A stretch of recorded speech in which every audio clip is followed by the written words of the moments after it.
കർത്താവായ യേശുക്രിസ്തുവിൻ്റെ നാമത്തിൽ ഏവർക്കും സ്നേഹവന്ദനം. ഇന്നത്തെ നമ്മുടെ ധ്യാന ചിന്തയ്ക്കായി മർക്കോസിൻ്റെ സുവിശേഷം 5-ാം അധ്യായം 36-ാം വാക്യം വായിക്കുന്നു. യേശു ആ വാക്ക് കാര്യമാക്കാതെ ഭയപ്പെടേണ്ട, വിശ്വസിക്കുക മാത്രം ചെയ്യുക എന്ന് പറഞ്ഞു. മർക്കോസിൻ്റെ സുവിശേഷം 5-ാം അധ്യായത്തിൽ പ്രധാനമായിട്ടും 3 സംഭവങ്ങൾ നടക്കുന്നു. ഒന്ന്, ഗദരദേശത്തെ ഭൂതഗ്രസ്തൻ്റെ സൗഖ്യമാണ്. രണ്ടാമതായി, യേശുക്രിസ്തു 12 വർഷക്കാലം രക്തസ്രവക്കാരിയായിരുന്ന സ്ത്രീയെ സൗഖ്യമാക്കുന്നതാണ്. മൂന്നാമതായി, യേശുക്രിസ്തു യായിറോസിൻ്റെ മകളെ എഴുന്നേൽപ്പിക്കുന്നതാണ്. യായിറോസ് യേശുക്രിസ്തുവിനെ കൂട്ടിക്കൊണ്ടു പോകുമ്പോൾ 12 വർഷക്കാലം രക്തസ്രവക്കാരിയായിരുന്ന സ്ത്രീ യേശുവിൻ്റെ വസ്ത്രത്തിൻ്റെ തൊങ്ങലിൽ തൊട്ട് യേശുക്രിസ്തുവിൻ്റെ ശക്തിയിൽ നിന്നും സൗഖ്യം പ്രാപിക്കുന്നു. എന്നാൽ യേശുക്രിസ്തു ആ സംഭവ സ്ഥലത്ത് ആ സ്ത്രീയെ വെളിപ്പെടുത്തുകയും ആ സ്ത്രീയോട് നിൻ്റെ വിശ്വാസം വലുത്, നിൻ്റെ വിശ്വാസം നിന്നെ രക്ഷിച്ചിരിക്കുന്നു എന്ന് പറയുകയും ചെയ്തു. ആ സമയത്ത് യായിറോസിൻ്റെ ഭവനത്തിൽ നിന്ന് അവൻ്റെ ബാല്യക്കാർ വന്ന് ഇപ്രകാരം പറയുകയാണ്: നിൻ്റെ മകൾ മരിച്ചുപോയി, ഇനിയും ഗുരുവിനെ അസഹ്യപ്പെടുത്തരുത്. ആ സമയത്താണ് യേശു ഈ വാക്കുകൾ പറയുന്നത്: വാക്ക് കാര്യമാക്കണ്ട. എന്നെ കേൾക്കുന്ന മാന്യ സഹോദരങ്ങളെ, നിങ്ങളുടെ ജീവിതത്തിലും ഒരുപക്ഷെ നിങ്ങളുടെ പ്രിയപ്പെട്ടവർ, അടുത്തുള്ളവർ ഇനി നിങ്ങളിൽ നിന്ന് തന്നെ നിരാശപ്പെടുത്തുന്ന വാക്കുകൾ വന്നേക്കാം. എല്ലാം തീർന്നു, ഇനിയും രക്ഷപ്പെടുകയില്ല എന്ന് ചിലപ്പോൾ നിങ്ങൾ തന്നെ പറഞ്ഞേക്കാം. എന്നാൽ ഈ ശബ്ദം നിങ്ങൾ കേൾക്കുമ്പോൾ യേശുക്രിസ്തു തൻ്റെ വചനത്തിലൂടെ നിങ്ങളോട് പറയുകയാണ്: ആ വാക്കുകളെ കാര്യമാക്കാതെ വിശ്വസിക്കുക മാത്രം ചെയ്യുക. ഭയപ്പെടേണ്ട. യേശു പറഞ്ഞ പദത്തിൽ ഭയപ്പെടേണ്ട എന്നെഴുതിയിരിക്കുന്നത് എന്തുകൊണ്ടാണ്? ഭയം വിശ്വാസത്തിൻ്റെ ശത്രുവാണ്. എല്ലാ പ്രതീക്ഷകളെയും അസ്തമിപ്പിക്കുന്ന പ്രതിഭാസമാണ് ഭയം. ഭയം കൊണ്ട് എത്രയോ പേര് ഒന്നും ചെയ്യാതെ ഇരുന്നു പോയി. ഭയപ്പെട്ട് എത്രയോ കുഞ്ഞുങ്ങൾ പഠനങ്ങൾ വഴിമധ്യേ ഉപേക്ഷിച്ചു. ഭയപ്പെട്ട് എത്രയോ പേർ ശത്രുവിൻ്റെ ചങ്ങലയ്ക്ക് അടിമപ്പെട്ടു. ഭയത്താൽ എത്രയോ പേർ മദ്യത്തിനും മയക്കുമരുന്നിനും അടിമപ്പെട്ടു.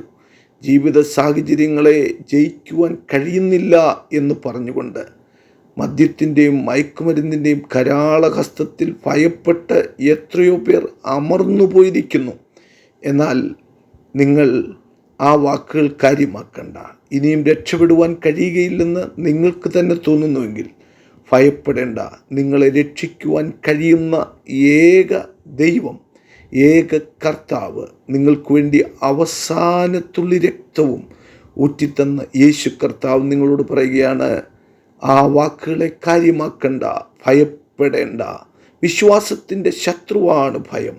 നിങ്ങളെ സാഹചര്യങ്ങളിൽ തളച്ചിടുന്ന ശക്തിയാണ് ഭയം. എന്നാൽ ദൈവത്തിൽ വിശ്വസിക്കുമ്പോൾ, ദൈവശക്തിയെ നോക്കുമ്പോൾ, ദൈവശക്തിയെ വിശ്വാസത്താൽ ഒരു വ്യക്തി നോക്കുമ്പോൾ ഭയം ഇല്ലാതെയാകുന്നു. യെശയ്യാവ് 41:10 ഇങ്ങനെ പറയുന്നു: ഭയപ്പെടേണ്ട, ഞാൻ നിന്നോട് കൂടെയുണ്ട്. ഏകദേശം 365 പരം പ്രാവശ്യം ഇതേ വാക്യങ്ങൾ ആവർത്തിച്ചിരിക്കുന്നത് ബൈബിളിൽ നമുക്ക് കാണുവാൻ കഴിയുന്നു. 365 പരം പ്രാവശ്യം ഭയപ്പെടേണ്ട, ഭയപ്പെടേണ്ട എന്ന് ദൈവം നമ്മളോട് അരുളി ചെയ്യുന്നു. ഭയപ്പെടേണ്ട, ഞാൻ നിൻ്റെ ദൈവമാകുന്നു എന്ന് പഴയ നിയമത്തിലുടനീളം പറയുന്നു. ഭയപ്പെടേണ്ട, ഞാൻ നിന്നെ ശക്തീകരിക്കും, സഹായിക്കും എന്ന് പറയുന്നു. യിരെമ്യാവിനോട് പറയുമ്പോൾ പറയുന്നു: ഭയപ്പെടേണ്ട, ഞാൻ നിൻ്റെ നാവോടുകൂടെ ഇരിക്കും. യോശുവയോട് പറയുമ്പോൾ ഭയപ്പെടേണ്ട, ഒരു മനുഷ്യനും നിൻ്റെ നേരെ നിൽക്കയില്ല എന്ന് പറയുന്നു. അപ്പോൾ തന്നെ ഭയപ്പെടേണ്ട, ദൈവത്തിൽ ആശ്രയിക്കുന്ന ആരും ഭയപ്പെടേണ്ട. ഭയപ്പെട്ട് കല്ലറയ്ക്കലെത്തിയ സ്ത്രീകളോട് പറയുകയാണ്: ഭയപ്പെടേണ്ട, ഭയപ്പെടേണ്ട, നിങ്ങൾക്ക് സമാധാനമെന്ന് പറയുകയാണ്.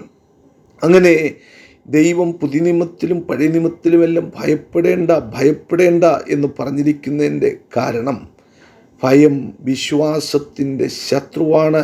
ആ ശത്രുവിനെ തകിടം മറിക്കുവാൻ നമുക്ക് കഴിയുന്നത് വിശ്വാസത്താൽ മാത്രമാണ്. ഭയത്തെ ഒഴിവാക്കണമെങ്കിൽ ദൈവത്തിൽ നാം വിശ്വസിക്കണം. തികഞ്ഞ സ്നേഹം ഭയത്തെ പുറത്താക്കുന്നു. വിശ്വസിക്കുക മാത്രം ചെയ്യുക. അതുകൊണ്ട് ഭയപ്പെടാതെ വിശ്വസിക്കുക മാത്രം ചെയ്യുക. ഭയപ്പാടുള്ള രാത്രിയിൽ ഇരുട്ടുള്ളപ്പോഴാണ് മഗ്ദലക്കാരത്തി മറി യേശുവിൻ്റെ കല്ലറയ്ക്കൽ ചെല്ലുന്നത്. കല്ലറയ്ക്കൽ ചെല്ലുമ്പോൾ അവൾ തികഞ്ഞ സ്നേഹത്തിലാണ് യേശുവിൻ്റെ അടുക്കൽ ചെല്ലുന്നത്. എന്നാൽ അവൾക്ക് യേശുവിനെ കാണുവാൻ കഴിഞ്ഞില്ല.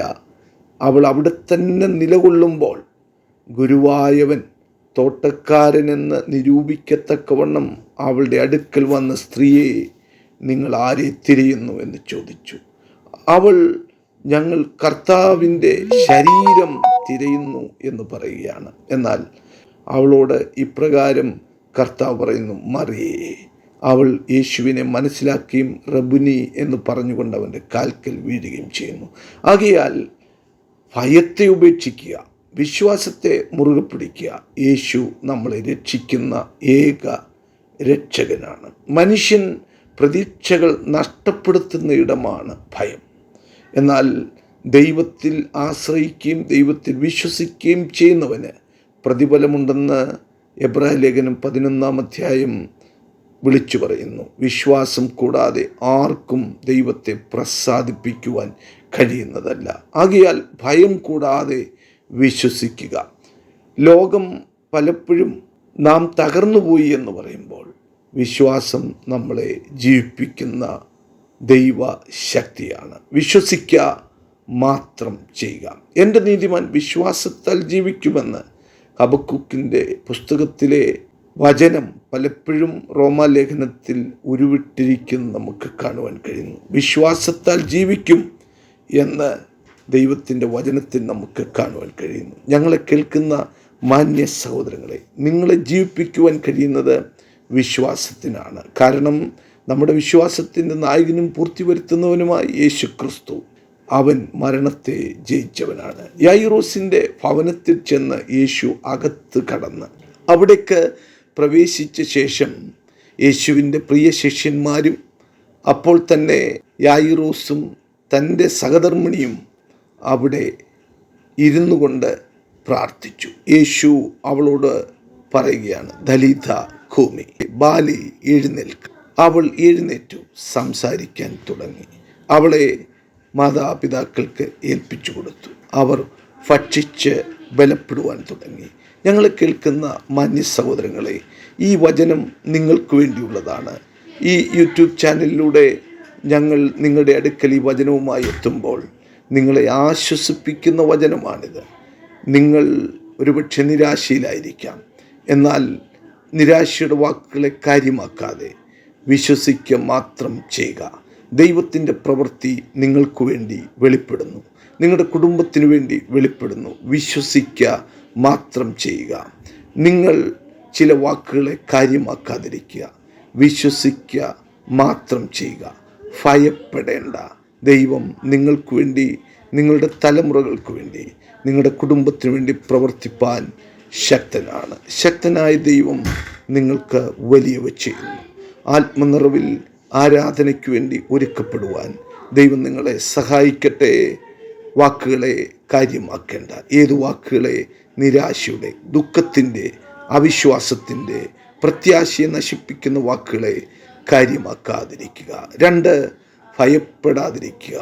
ഭയപ്പെടാതിരിക്കേണ്ടതിൻ്റെ പശ്ചാത്തലം മറ്റൊന്നുമല്ല, വിശ്വാസത്തിൻ്റെ ശത്രുവായ ഭയം നിങ്ങളുടെയും എൻ്റെയും ഉള്ളിൽ കയറിയാൽ നമ്മളെ നിരാശപ്പെടുത്തും, സാഹചര്യങ്ങളിൽ ഒതുക്കും. പക്ഷേ വിശ്വസിക്കുക മാത്രം ചെയ്യുക. നിങ്ങളുടെ രോഗം മാത്രമല്ല, നിങ്ങളെ മരണത്തിൽ നിന്ന് പോലും വിടുവിക്കുവാൻ കഴിയുന്ന ഏക പ്രതിഭാസം യേശുക്രിസ്തുവിലുള്ള വിശ്വാസമാണ്. യേശുക്രിസ്തുവിലുള്ള വിശ്വാസം നാം ഉൾക്കൊള്ളുമ്പോൾ തന്നെ ഒരു കാര്യം വ്യക്തമാണ്, യേശുക്രിസ്തുവിലെ വിശ്വാസം മരണത്തിൽ നമ്മെ വിടുവിക്കുന്നതാണ്. കാരണം യേശുക്രിസ്തു മരണത്തിൽ നിന്ന് ഉയർത്തെഴുന്നേറ്റിരിക്കുന്നു. മാന്യ സഹോദരങ്ങളെ, ദുഷ്ടൻ്റെ വാക്കുകളോ നിരാശയുടെ വാക്കുകളോ കാര്യമാക്കാതെ വിശ്വസിക്കുക മാത്രം ചെയ്യുക. ഭയപ്പെടാതെ വിശ്വസിക്കുക മാത്രം ചെയ്യുക. ഈ സന്ദേശം നിങ്ങൾക്ക് അനുഗ്രഹമായി എങ്കിൽ വിശ്വാസത്തിൻ്റെ വർധനവ് കാരണമായി എങ്കിൽ ദയവായി നിങ്ങൾ ഈ ചാനൽ സബ്സ്ക്രൈബ് ചെയ്യുകയും ഈ ചാനൽ ലൈക്ക് ചെയ്യുകയും നിങ്ങളുടെ പ്രിയപ്പെട്ടവർക്ക് ഷെയർ ചെയ്യുകയും ചെയ്യുവാൻ ഓർമ്മിപ്പിക്കുന്നു. നല്ലവനായ ദൈവം എല്ലാവരെയും അനുഗ്രഹിക്കുകയും സഹായിക്കുകയും ചെയ്യട്ടെ. ആമേൻ.